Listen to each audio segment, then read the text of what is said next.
Big TV భక్తి సమాచారం WhatsApp ఛానల్లో జాయిన్ అవ్వండి. అన్ని విశేషాలు ఎప్పటికప్పుడు తెలుసుకోండి.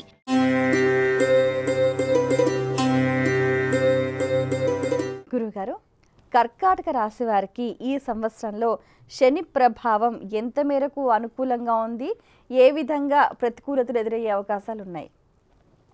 కర్కాటక రాశి వారికి శ్రీ విశ్వావసునామ సంవత్సరంలో చిలకమర్తి పంచాంగరీత్యా ఈ రకమైనటువంటి గ్రహస్థితి ఉంది.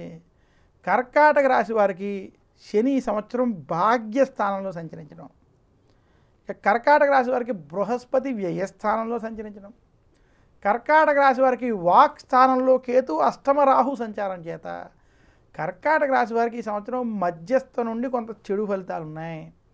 కర్కాటక రాశి వారు నాకు అష్టమ శని పూర్తి అయిపోయింది, అంతా బాగానే ఉంటుందని ఎవరైతే అనుకుంటున్నారో కొంచెం ఈ సంవత్సరం మాత్రం కొంత జాగ్రత్తలు మీరు వహించాలి.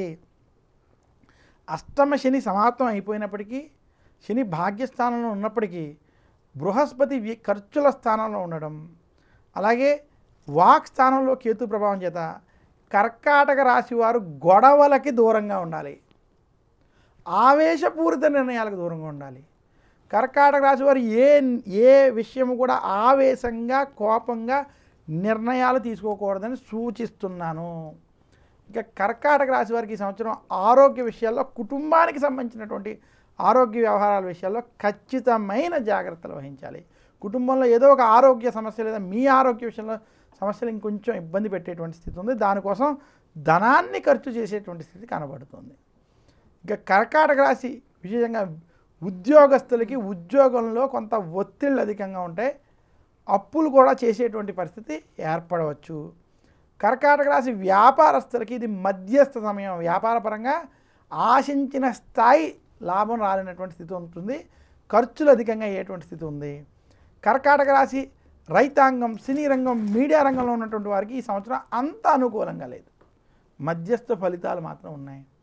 కర్కాటక రాశి వారు ఈ సంవత్సరం ఏది అతిగా ఆశించొద్దు, ప్రశాంతంగా ఉండేటువంటి ప్రయత్నం చేయండి మాత్రం సూచిస్తున్నాను.